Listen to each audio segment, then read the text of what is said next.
After the Bcash fork, I sold all my Bitcoin for Bcash. Biggest mistake. I don't even have a whole Bitcoin now. Hello, my name is Joe Nakamoto, and today I'd like to share with you a rather surprising story. It's about a bloke who lost about $1 million worth of Bitcoin, and the conversation touches upon one of the most pivotal parts of Bitcoin history. Earlier this week, I received 38,000 sats, or about $21, and it said, "Please read my DMs on Twitter." So I immediately went to their profile and was really surprised to see that their profile said how much they love Bitcoin Cash. Now, Bitcoin Cash is a failed crypto project that was birthed following what's called the block size wars. The block size wars from 2015 to 2017 is one of the most important events in Bitcoin history. It effectively boiled down to one question: should we increase the Bitcoin block size to handle more throughput and more transactions, or should we keep the block size the same, or pretty much the same, for the sake of decentralization? Most people in Bitcoin will say that the small blockers won, and we did not have an increase in the block size. Then there were the other sides, people that opted for a big block size, who became known as the big blockers. And these were people who supported Bitcoin Satoshi's vision, or Bitcoin XT, or Bitcoin Cash. Bitcoin Cash, like many other Bitcoin forks, became more like Bitcoin Crash than Bitcoin Cash. I declare bankruptcy! Today we're going to be speaking to one of those people who thought that Bitcoin Cash could be the solution to money. He described himself as the biggest Bitcoin casher in California, and he's been at it since about 2017-2018. He also has a YouTube channel where he shills Bitcoin Cash, and yet here he was sending me 38,000 sats over the Bitcoin Lightning Network. So he'd message me on this app, which is exclusively for Bitcoiners. In that message, they claimed to know Matteo. Now, Matteo is a friend of mine in the Bitcoin space, and he founded the Orange Pill app. Think of the Orange Pill app as a Bitcoin-only app that allows you to connect with Bitcoin merchants and Bitcoiners all around the world. Matteo had also messaged me to say that Christian was adamant about speaking to me. Bitcoin Cash has had a rather troubling or difficult past. Roger Ver, the sort of Bitcoin Cash evangelist, is known for giving out really handsome tips and for giving really aggressive, salesy kind of presentations about Bitcoin Cash and how it's going to reach mass adoption. All this to say, for this interview, you've got to know that Bitcoin and crypto can be a very tribalistic space at times, and you've got to have your guard up. So I set up a call, and this is it. All right, fine. I got involved in the space 2014, bought my first Bitcoin back then, and then I was going to the Bitcoin meetups, and I was arguing for the big block side, and it was Bitcoin Unlimited at the time, and I supported Bitcoin Unlimited, and I wrote a tutorial on the bitcoin.com forum on how to run a Bitcoin Unlimited node. And then after the Bcash fork, I sold all my Bitcoin for Bcash. Biggest mistake. I don't even have a whole Bitcoin now. Yeah, I know. Whoa. How much did you sell back then? Like, is it too hard to think about? I had a couple Bitcoin back then, but big mistake. Okay. Sorry, I shouldn't laugh. That is awful. I'm sorry. I mean, I wasn't even into Bitcoin back then, so like I was observing this from a distance, but I was a Bitcoin denier back then. I didn't even think that Bitcoin had a future. I thought that the whole space was, scammy and ridiculous. But let's rewind all the way back to 2014, Christian. So at some point you were introduced to Bitcoin and you thought, oh, okay, this is cool. I'm going to play with it. I'm going to, investigate it. What was that touch point for you that made you think, okay, this space as a whole has a future? Before we get to the Bitcoin Cash stuff. So back in 2014, what was it that sort of orange pilled you? Well, I was like, at first, what is this Bitcoin thing? But then when I read how it works, it's like the complete opposite of how a totalitarian electronic money would work. And that's what attracted me to it. And I saw very much value in it. And I thought, this thing is going to go up crazy. So I started buying Bitcoin back then. Okay, so interestingly, the number go up element was one of the sort of real draws, one of the things that really brought you in at first. Is that fair to say? Sure, but I saw because of the fundament. And who was the person, or was there a touch point? Was there something that, you were like, okay.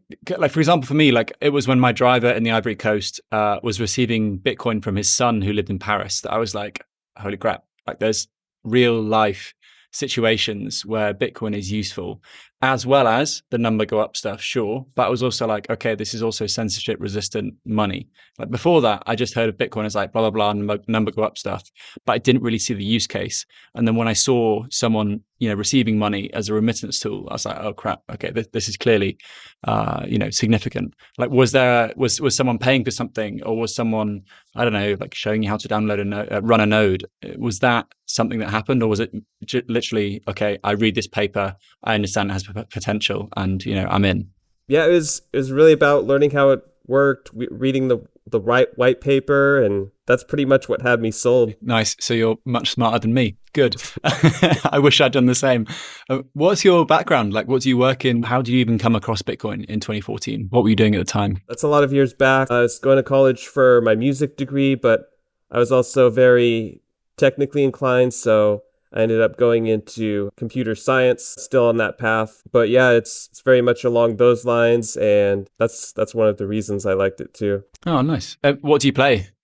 If you're doing I play violin. Degree? Violin. I mean, I touched a violin when I was like 8 years old. I can see your guitar in the background. You obviously. Yeah, I've got an acoustic that side and like an electro acoustic. It's like a silent guitar on this side. I don't know if you see, but you can put your hand. Oh yeah. Yeah, but they do violins like this as well. This is one of the Yamaha ones. You'll recognize that. Yeah, that's cool. But it's great for travel as well. That's cool. Do you play in a band now? I'm trying to get a band started. It's funny because my involvement in Bcash, one of the things was I wrote a song for my favorite Bcash influencer. I saw this. Yeah, you saw that one? Yeah, I went through your YouTube channel. Yeah, that was really fun. We surprised him on his birthday with it. Got a good reaction. He was laughing the whole way through. Sent me a $100 tip. No way. It was really fun. In Bcash? Yes. Wait, what is that $100 tip worth now? Is it gone up or down in dollar terms? I don't know. Okay. That $100 tip in Bitcoin Cash would still be worth $100 today, but had he given it to him in Bitcoin, it would be worth at least $300. Wait, that guy's name is Hayden, right? He's no longer a Bcasher, by the way. No way. What is he now? He got soured from the space for the same reason I did. Interesting. Okay, we'll come to that, but just on Hayden. So Hayden invited me to an interview 2 years ago. No way. Yeah. And it was about why Lightning has failed. And he was basically saying to me, Lightning has failed for X reasons. And I was sort of talking to him being like, I don't think it has failed. And we had quite a nice discussion about it. And I showed him lots of examples. But this was, 18 months ago now. I didn't realize at the time that he was such a big Bcash influencer, given that, you made a song about him. That must mean that he's clearly like quite a big thing. Number one influencer besides Roger. Holy crap. Okay, nice. And did you know Roger personally? So I actually had some interactions with Roger. He actually spoke at one of my meetups. Wow. So that was pretty cool. And he follows me on Twitter. Nice. And what's he like on a personal note? Like what is Roger Ver like? He's really passionate about what he does. Very extreme kind of guy. Okay. I think, though, he has a problem with like seeing the full picture. And if you want to talk about like some of the arguments for Bitcoin versus Bitcoin Cash, there's some arguments he didn't really see. Interesting. Okay, that's quite loaded. Okay, I did just want to like break the ice with you and see if you're like legit with this story first. So apologies if I'm like sort of trying to fish around and work you out a bit. But I just want to know, like, you get lots of random DMs in crypto, and to get a DM from a Bcasher saying, "Hey buddy, spoke to Matteo from Orange Pill app. I used to be a Bcasher, now I'm into Bitcoin." But then you did send me 38,000 sats. On Lightning as well. So this is my last sort of like check to see that this is legit before we get to the proper conversation. But can I send you some sats right now, like to see that you're now like part of Bitcoin? Can I send you? Yes. Some so sats? My Lightning address is bitcoincast at minibits.cash. Okay. And do you have it on your phone? Like, could I send it via can I send a QR code to you? Or are you using your phone right now? My phone I'm using for the webcam. Oh, shame. Okay, no worries.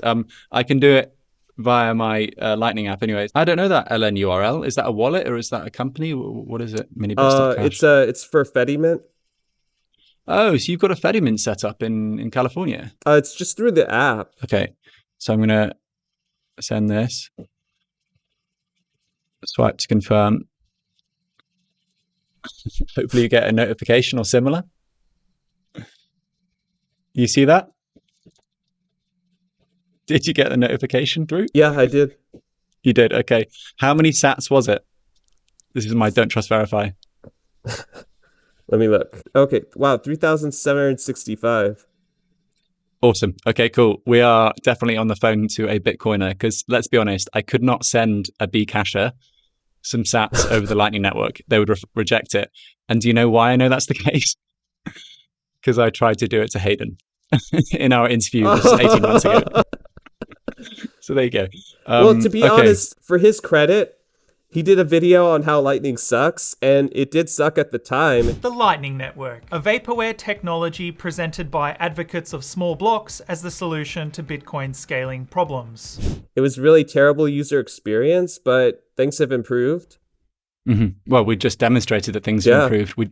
We just sent internet. I'm in Portugal, 4,000 miles away from the west coast of the US, like California, Orange County. So, and that took seconds. And yeah, no bank, no person knows that we did that transaction. I don't know if Minibits is KYC'd. It probably isn't, is it? If it's a Fediment. So yeah, Fediment's really private. Mm-hmm. So is Lightning in general. Mm-hmm. Interesting. Okay. So in which case, let's dive into it. I am really grateful and really happy to have this chat with you today, mate. Thank you. And I'm sorry that was a bit like fishy at the start. I was just trying to work out like what your game is, what you're playing, because you might have been setting up this call to dunk on me, which has also happened in the past. I've had Bcashers who've been like, I'm going to show you that Lightning sucks. No, this is legit. Like I'm actually coming back to Bitcoin, Bcasher no longer. And I'm not just like a random holder. I was big time, man. I was big time. Gosh, okay. So was there a single moment that you were like, okay, Bcash doesn't make sense anymore? Like, was that what happened? Well, first of all, Bcash had a few splits within itself. And after the second split, I was like, I'm done. I basically poured big time effort, all this work to Bcash, and the side I was rooting for, it didn't end up. Actually, that was the development team that founded Bitcoin Cash. They got booted out of their own project, and when that happened, I felt like Bitcoin Cash had just given me the finger. Interesting. And so okay. I was, for a few years, I was just kind of watching on the side. I was not involved anymore. Okay. And if we go back to the block size wars, because you've been in Bitcoin now, or Bitcoin and Bitcoin Cash for 10 years. You've been in crypto for 10 years.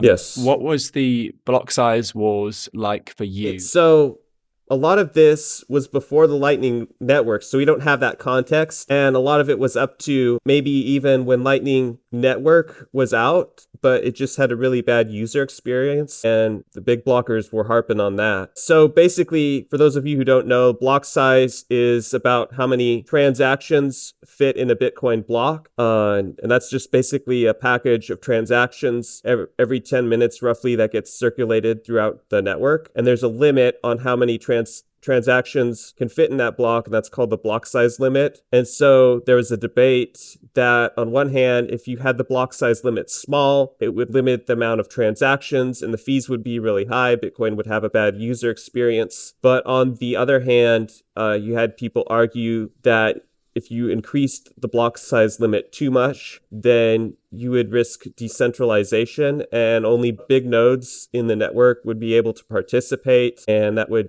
cut out a lot of people who could verify the transactions independently, and then you'd have a risk of a cartel forming. Exactly. Okay. And you were in this side of the argument, i.e. that this cartel could be formed, that we'd lose decentralization, that we need to increase the block size, right? Right. So basically one of the points of the selling points of of Bitcoin is that you can send money instantly to anyone, anywhere in the world, basically for free and without a third party, and no one can stop your transaction. And with the block size limit higher, it would still be cheap to send a transaction. But if you kept it at 1 megabyte, then the fees would get high. It would prove a terrible user experience and people would move to other solutions. Are you able now, looking back, to make the case for the small blockers? So basically what they were saying is, oh, it will be hard to run a node. But then the big blockers would reply, well, you have Moore's law, you have bandwidth increasing, and basically computers are getting more powerful. But one argument that is not touched on is the validation speed. And we're not just talking about how powerful the computer is, but for a node to validate transactions, the software, the Bitcoin node software has to be efficient at it, and it has to organize those transactions in an efficient way. And that is the main bottleneck for slowing down validation speed. And it's really not so much how much bandwidth you have or how powerful your node is. And that argument wasn't really touched on. And so I was looking at the arguments on both sides, and the big block arguments seem much more convincing because, frankly, that argument wasn't touched on by Roger or any of the small blockers. It just wasn't brought up. Another argument for staying with Bitcoin is that Bitcoin has the network effect. And best case scenario, let's say you had thousands of users starting to migrate to Bcash. That's the best case scenario that could happen for it. But then all Bitcoin has to do is just raise its block size, and it makes its competition irrelevant. Were there any other points? I mean, you've summarized really well so far, but I'm just interested to see if there's anything else that we haven't touched upon with regards to the increasing the block size. Another big argument that's not touched on is how the big blockers were very short-sighted on how Bitcoin consensus works. This argument isn't really touched on, and it's why they lost the war. It's why they failed. If you look at Bitcoin Unlimited, for example, how the emergent consensus worked, that's just a mess waiting to happen in terms of different forks coming up. Like each node can set how much of the block size they'll accept and how much they'll produce. That if all the nodes aren't on the same settings, then you have risk of a split happening and big messes happening with that. Bitcoin XT was like, okay, let's get miner support, and that assumes that the miners are in control of the network, but then they would just get orphaned by the big nodes, and that was kind of short-sighted too. I mean, we don't hear much about any of those projects anymore, like Bitcoin Unlimited, Bitcoin XT. Is it fair to say that they've definitely died a death? Yeah, Bitcoin XT was like, okay, let's split the network and then figure out which side of the split is Bitcoin, and that's a mess. Bcashers, they didn't learn, and that kind of happened within the coin. A few splits happened with the BSV and the Bitcoin Cash node versus ABC. So, I mean, you seem to really know your stuff. And like I say, I didn't live through this period, and I'm almost envious of people that did, because a lot of people during the block size war became increasingly convinced, and their conviction rose due to what happened. And so for me, looking back, I've only learned about it through interviews, through reading the block size war, through watching old debates. There's that classic debate between, I think it's Tone Vays and Roger Ver on a boat somewhere, which is a really funny debate. If you believe that a split of Bitcoin is a viable alternative, then you do believe in the fiat system of money printing. And looking back, and we're like, holy crap, like Bitcoin was really close to not extinction, but it suffered probably its most critical attack ever through this, period of the block size wars. At least that's my sort of understanding of it looking back. But you at the time were completely caught up in it and obviously consumed by it. So why did you eventually side to being a big blocker? Why did you, get on board with Bitcoin Cash? And also, just one really quick thing. You're calling it Bcash. Isn't Bcash an insult? I thought Roger liked to call it Bitcoin Cash. It is. I'm just gonna apologize. I'm sorry but the reason why is it's an insult is so after Bitcoin Cash was created. Is this the John Carvalho interview? The Bcash thing. I don't need to be insulted, but please post this so the entire world can see how incredibly rude you are to me. Well, that's not why Roger gave him the finger. It was because he was doing something else annoying. I forget what it was. The reason why that term is an insult is because it discredits Bitcoin Cash from being Bitcoin. And the whole point was we were trying with Bitcoin XT, with Bitcoin Unlimited, we were trying to get a big block size within Bitcoin. And the hope still is that Bitcoin Cash will take over Bitcoin, which I mentioned why that won't happen, because Bitcoin can make changes needed to stay in front of any of its competitors. But that's the whole point why Bcash is an insult. Okay, understood. I know John quite well, and that interview is amazing and also just well worth watching because, yeah, Roger gets increasingly irate and then eventually just ends the call. And John is definitely trolling him, but, you know, Roger shouldn't have risen to that, in my opinion, you know, when you watch it. But that was the thing about Roger, right? He was and he continues to be a very compelling evangelist of Bitcoin. And when you read about the early days of Bitcoin, it's largely thanks to Roger that a lot of people got orange pilled. Like he was a very charismatic, you know, headstrong individual who was he's got a very colorful history, and I don't want to praise him because he's also ruined a lot of people's lives too, but I just want to put it in the context of 2010, 2011, 2012. He was described as Bitcoin Jesus, right? And he would give away Bitcoin for free. He would do everything he could to orange pill people, and yet in this block size wars period, this was when he became sort of the villain of the Bitcoin and then Bitcoin Cash space, right? Because he went from sort of Bitcoin Jesus to Bitcoin Satan. The reason the tax authorities are after him was because he sold his Bitcoin for Bitcoin Cash, a losing trade in itself. But, you know, if you make that sale, you have profits that you have to pay the taxes on. And that's why he's facing the extradition charges in Spain. Yeah, I mean, I wasn't even necessarily referring to that. I was almost referring to the fact that within the Bitcoin community, he is sort of demonized and he's sort of become this almost satanic figure. Whereas 10 years ago, or more than 10 years ago, 15 years ago, he was like this Jesus-like figure. And it's just interesting to see how this space can really, it can really change you. And I wanted to make it a segue into you as a person. Like, how have you evolved and changed over this 10-year period from going, you know, Bitcoin to Bcash and then now back to Bitcoin again?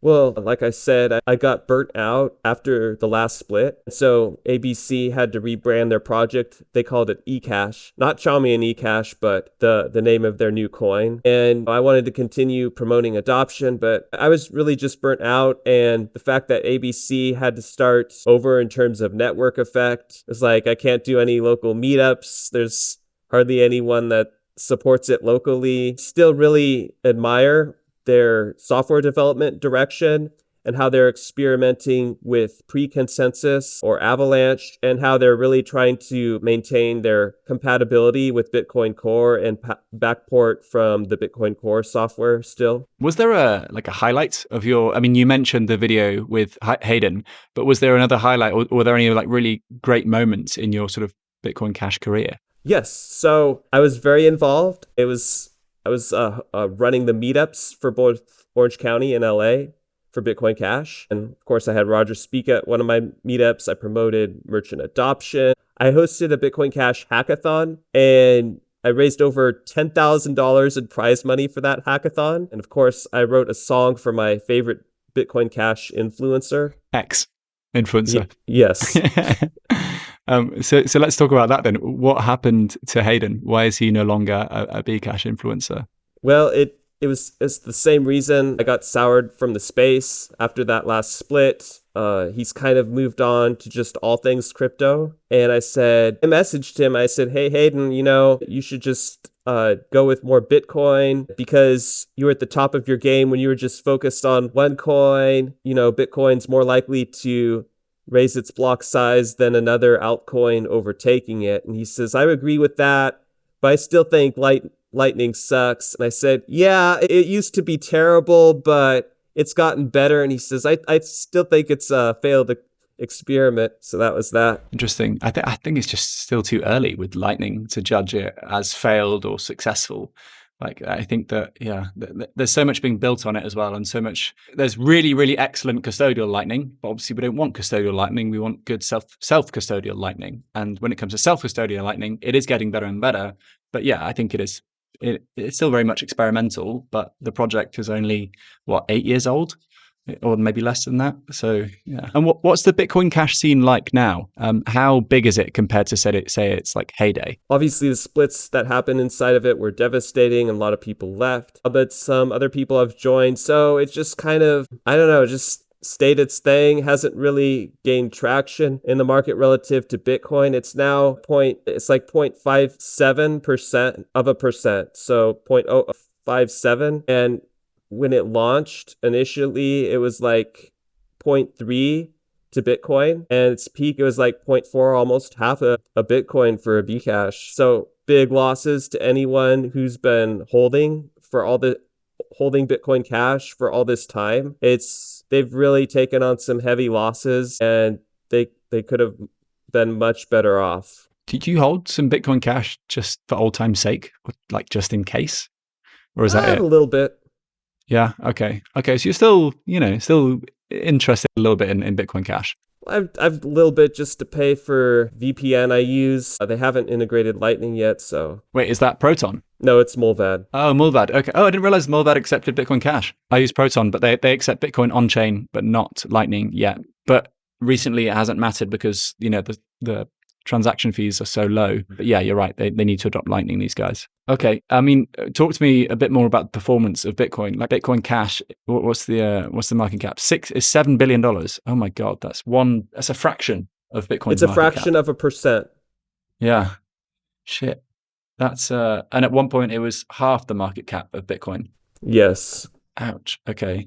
Do you see it recovering from here at all? Well, the whole selling point, it's supposed to have lower transaction fees than Bitcoin. And that's not really going to be a selling point because the next block fee for Bitcoin is less than $2. That's for next block, but you can get even cheaper than that. And if you're just opening a Lightning channel where you can do many transactions, that's very negligible. Really, Bitcoin has the network effect. Bitcoin Cash does not have anywhere near the same network effect as Bitcoin. Have you heard of Nostr before? Do you know what Nostr is? Yes, I actually follow you on Nostr. Oh, right. Okay. So you will have seen did you see my notes today? No, I didn't. Don't worry if you didn't. It's fine. No, I put like 2 hours before coming on this call, like I'm about to chat to a former Bcasher, and like, would you want to ask him any questions? So I wanted to ask you a few of those questions now, if that's okay with you.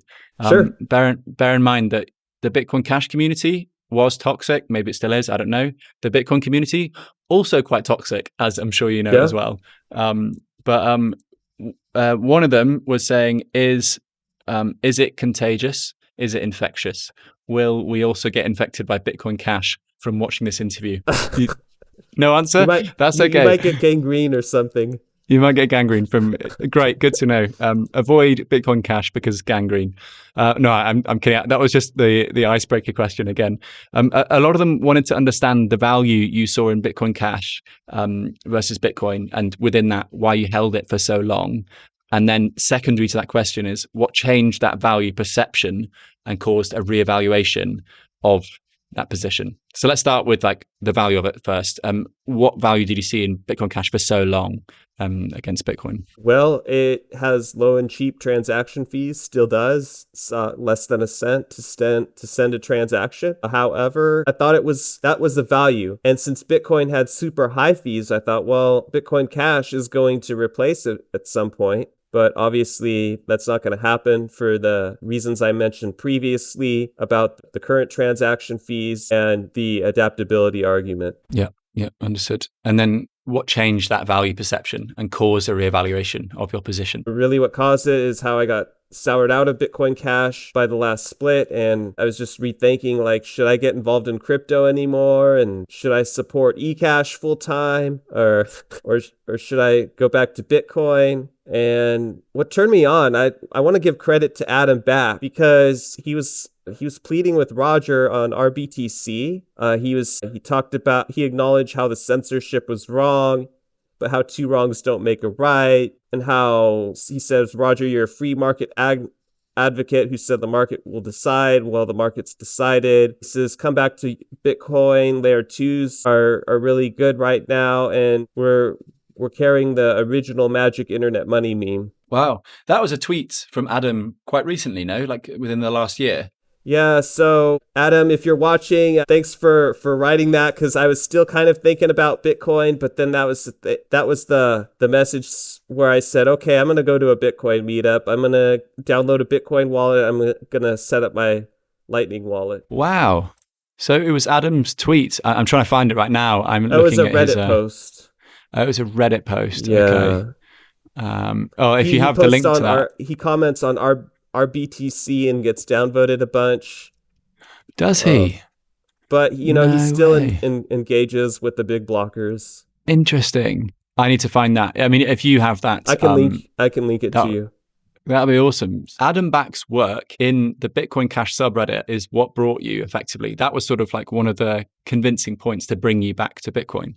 I mean, I was probably going to do it. It was kind of like a back burner thing, but that was the one that brought me over the line. I said, okay, I'm going to jump in now. Okay, that's fantastic. I know Adam. I mean, I've interviewed him 4 or 5 times. I've even played Jenga with him in a park in Amsterdam, rather randomly. That's cool. For an interview.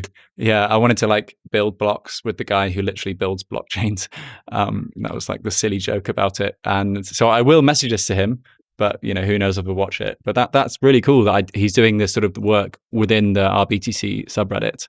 I've got a few more questions from the Nostr community. What is your preference now on block size? I think what's reasonable is where the fee is low enough to open a Lightning channel. And I think once that grows tremendously, then Bitcoin will adjust and maybe raise its block size. But I hope before then there's more focus on the validation speed and the structure of the software to allow for that, because that really should be the focus, not necessarily what the limit is. Is there anything you hope to achieve by coming back to Bitcoin? Is there a goal you have in mind? Is there a mission you have in mind? Whether it's stacking more or if it's broadening your community, I don't know. Yeah, I hope to support more merchants accepting Bitcoin. Honestly, it felt kind of weird promoting Bitcoin Cash adoption because you have to explain to them like why not Bitcoin and.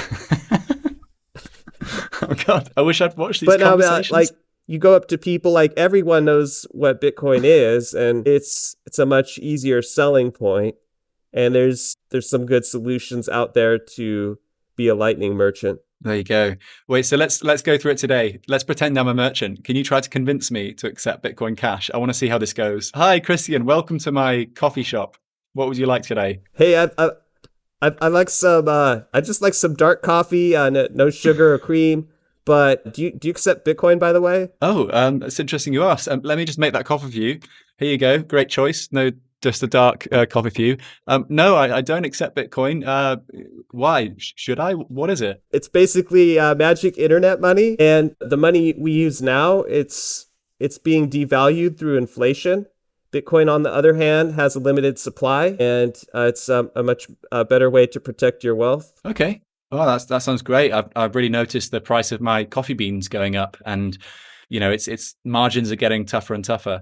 So what do I have to do? I bet it's complicated, right? Do I have to go to my computer? Do I need a computer? I can do it on my phone? What you would do is just download. I recommend the Aqua wallet. You could start accepting Bitcoin right now, and Okay. your point of sale probably won't allow that, but you could just mark it as a cash transaction. Just think of it as cash. Okay. But wait, Christian, sorry, back to reality. Yes. You were supposed to sell me on Bitcoin Cash. Really good job, by the way, but you were supposed to sell me on Bitcoin Cash. Oh, not on Bitcoin. okay.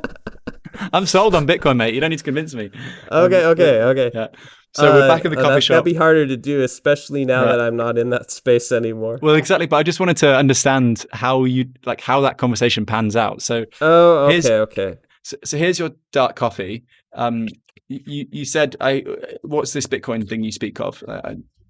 How do I accept it? So basically, the fees on Bitcoin are really high, and Bitcoin Cash is the upgraded version of Bitcoin. The old version of Bitcoin called Bitcoin Core, it's pretty slow. The fees are high, but you just download the Bitcoin.com wallet. You can start accepting Bitcoin Cash, and I'm going to send you a really good tip. Like, even if we don't make a sale, I'll send you a tip, and you can watch your money grow, and more people will upgrade to Bitcoin Cash someday, and it will go up a lot. So, okay, yeah, less sold, much more convinced on the Bitcoin one than the Bitcoin Cash one.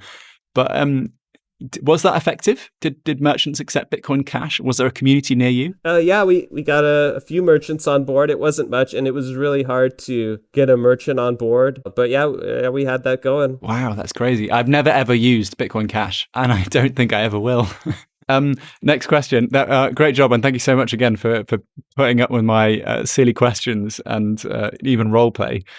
So another one was, what's the biggest change you've noticed since you left the Bcash community and joined, the Bitcoin community? Biggest change with... They just said biggest change. I could take this question lots of ways, but I just want you to take it at face value as what's the biggest change you've noticed? I just remember being a big blocker, and we would stereotype Bitcoiners as like, oh, they just wanna hold their coins and watch number go up, and they don't care about adoption. But after going to a few meetups, it's like, wow, they actually do care about adoption, and they do want to support merchants accepting Bitcoin. And there's a lot more of them. That's so refreshing.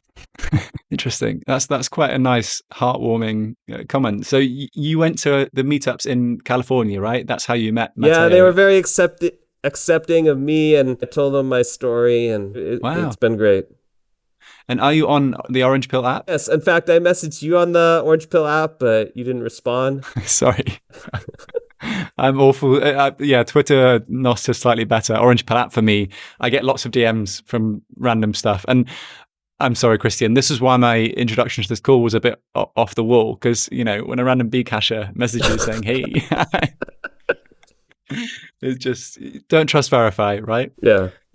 Okay. And then the other questions were more about Roger. Like, are you still in contact with Roger, for example? Is he going to, admonish you for leaving Bitcoin Cash? He'll probably find out, but I just want to say, Roger, really look through those arguments that I've mentioned that no one's really talked about how validation speed is more important than focusing on block size, about how Bitcoin can adopt any successful change and make competition by other coins irrelevant if that should be a thing, and how the network effect of Bitcoin is so much better, and a lot of Bitcoiners hold the same values as you. Really, Roger, I hope you see this interview, and I hope you think about coming back to Bitcoin, or at least being more involved with Bitcoin. We'll give you a warm welcome.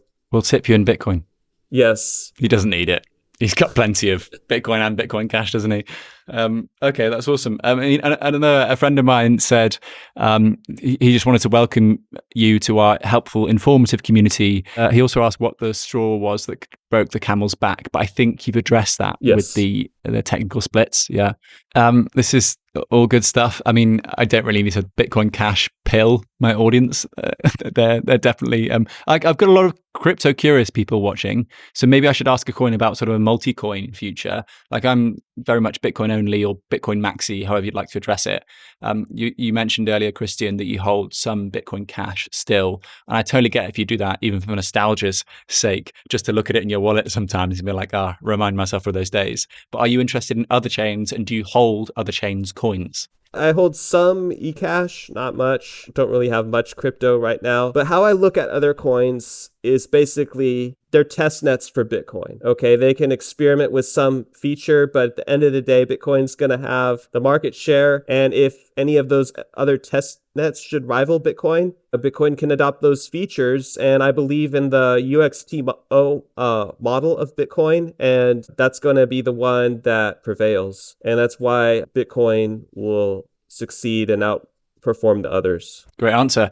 And is there an argument to be made that perhaps the fact that you were so deep into the Bitcoin Cash camp and you've now come back around to the Bitcoin camp, at least you've convinced me. I don't know if you've convinced my audience, but you've certainly convinced me. Does that give you a unique perspective, or like something that, do you have even more conviction than the average Bitcoiner, for example? Well, yeah, I lived through the scaling wars. I felt what it was like to be on the big blocker side, and now coming back, I'm catching things that I didn't see before, and maybe a lot of people don't even see. And I've presented arguments today that I haven't heard anyone make. I didn't hear those arguments in Roger's debates, and I'd like for the Bitcoin Cash community to take a look at them and address those arguments and see what they can come up with. Okay. Yeah, that's super interesting. Will they listen to you now that you've sort of jumped ship, so to speak? Well, I just say, just stay humble, keep an open mind, really think about the arguments I've presented, and consider coming back to Bitcoin. Even if you don't leave Bitcoin, even if you're still involved with Bitcoin Cash, that's totally cool. I mean, it's a test net. Maybe Bitcoin might adopt some features, but really, Bitcoin is where the network effect is at, and it's where you want to be if you are interested in promoting merchant adoption and getting people away from the fiat currencies. I totally take your point about how there's a lot of these shared notions and shared philosophies. Like ultimately, at some point, a Bitcoin casher was a Bitcoiner, right? Unless they were brought on Yes. like after 2017 or something. That's right. But yeah, that's crazy. Okay, and I guess for you as well, you're going to want to hit that 1 Bitcoin goal soon, right? That's the plan, no? I wish. I don't know if it's going to happen for me because I spent a lot of my crypto promoting the Bitcoin Cash adoption, and then I made some mistakes trading, and I kind of have like around the exact money I put into it, so I haven't made or lost too much money. I guess what you've made or lost in money, you've gained in experience too. To go all the way around, and back to Bitcoin over 10 years. Yeah.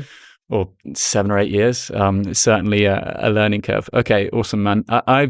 I've exhausted all my questions with you, and I'm really it's been really nice to chat to you, and it's been really informative as well for someone that, like I said, didn't live through this period, and it's always interesting to see the people and learn and interact with the people that did live through it. And I mean, I hope that other Bitcoiners welcome you as well. We are a giant tent. We're a big tent. We're a broad church, and I think that any Bitcasher that wants to come back around, bring it on. It's there are lots of Bitcoiners that really care about merchant adoption and realize that it like can just be a store about travel you. the world and promote Bitcoin adoption. It's really great the work that you do. Oh, thank you, mate. I didn't know you were familiar with it, but thank you very much. I've seen a couple of your videos. I was like, wow, this guy's pretty cool. Oh, thank you. That's very kind. I didn't. I thought Matteo had put you onto me, and then we were just having a fresh chat off the bat. I didn't know if you'd seen my video, so that's really cool. And I'm glad that has hopefully done some has shown some examples of that. Bitcoiners do care about merchant adoption, and also there are lots of Bitcoiners around the world who realize that the second you start accepting Bitcoin, it becomes a lot more real. And then you start transacting with it and you're like, holy shit, it's freedom savings, if you like, but it's freedom money primarily. It's there to be transacted with and there to be spent and hodled and also sent. So that's really cool. Thanks, man. Is there anything you want to ask me? Like I've just peppered you with questions for the past 40 minutes, but is there anything you want to ask me, or anything we've maybe missed off that you'd like to discuss as well? So how long have you been involved with Bitcoin, Joe? Properly since 2019. Prior to that, I used Bitcoin on the Silk Road when I was like a teenager. Well, my best mate did. And I thought that Bitcoin was shit because it was really slow. It was really hard to use. And local Bitcoins was really clunky. And I was like, this stuff's rubbish.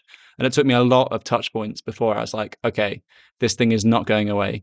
But in 2017, I watched the run up from, less than $2,000 to almost 20 grand. And I was saying the whole time, oh, it's going to crash. Oh, it's going to crash. And it did, but it crashed higher, as it always does.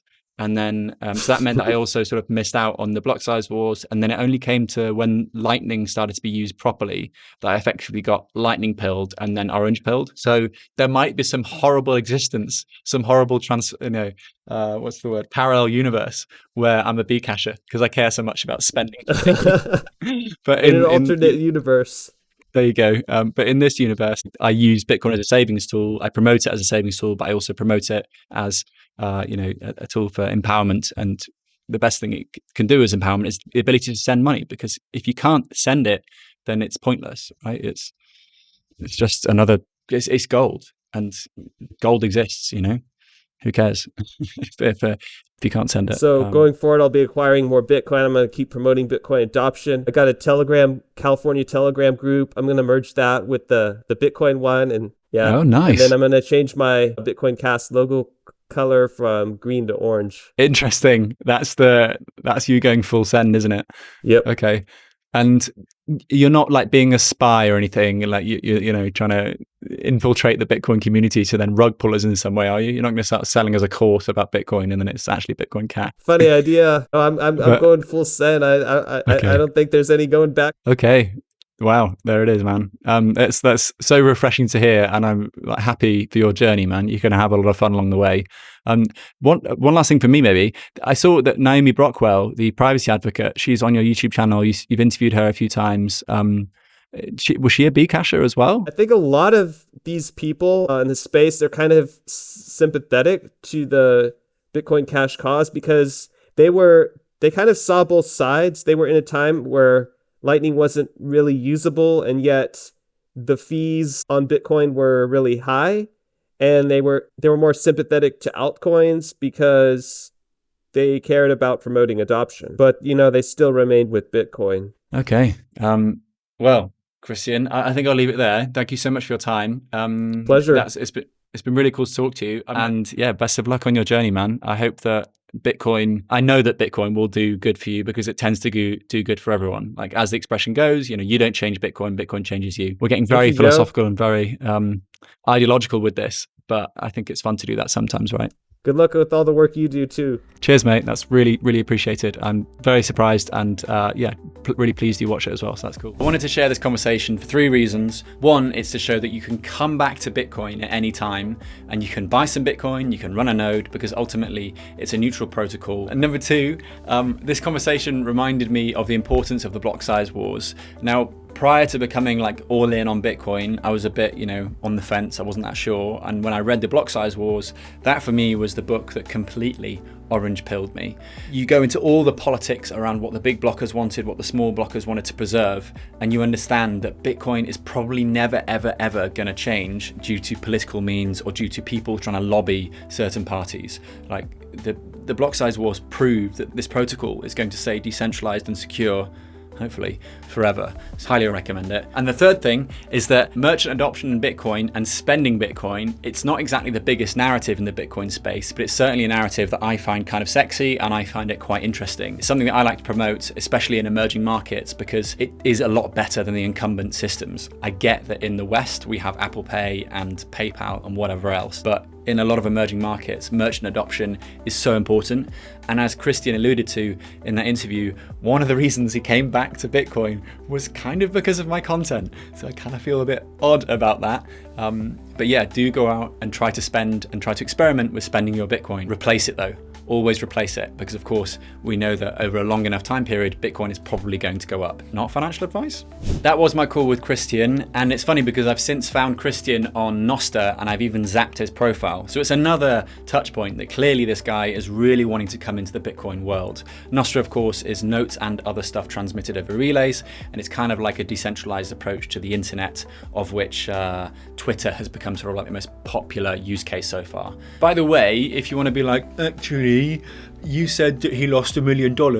Well, on the phone call that we had together, he said he lost 2 Bitcoin, but separately he DM'd me to say that his total losses were about $1 million and that at one point he had multiple Bitcoins. Finally, I'd love to hear your thoughts, as I know this could be a little bit controversial. I'm obviously not going to join Bitcoin Cash anytime soon, Jesus no, but I just thought that it would be interesting to share this conversation with a lovely dude that simply got caught up in the wrong team and he's now trying to do good stuff for Bitcoin. So that's really cool. I'm also trying to work out how to run this YouTube channel. So if this kind of content is good for you, then let me know with a thumbs up or a comment. And separately, I could also just release this as a straight up podcast into Spotify or whatever. So that could also work. I also just really want to quickly thank Plan B Network, which is the best place to learn about all things Bitcoin, and to Coin Corner, which is the best place to consider the purchase of Bitcoin. They are my show sponsors. They are lovely people, and I support both those companies wholeheartedly, even though they also sponsor me. I've been Joe Nakamoto. Thank you so much for watching, and click subscribe to check out ventures soon. There's going to be something from the Isle of Man. There's going to be something from Curaçao. So I'd love to see you on those videos as well. Thanks again. Do what you love and save in Bitcoin.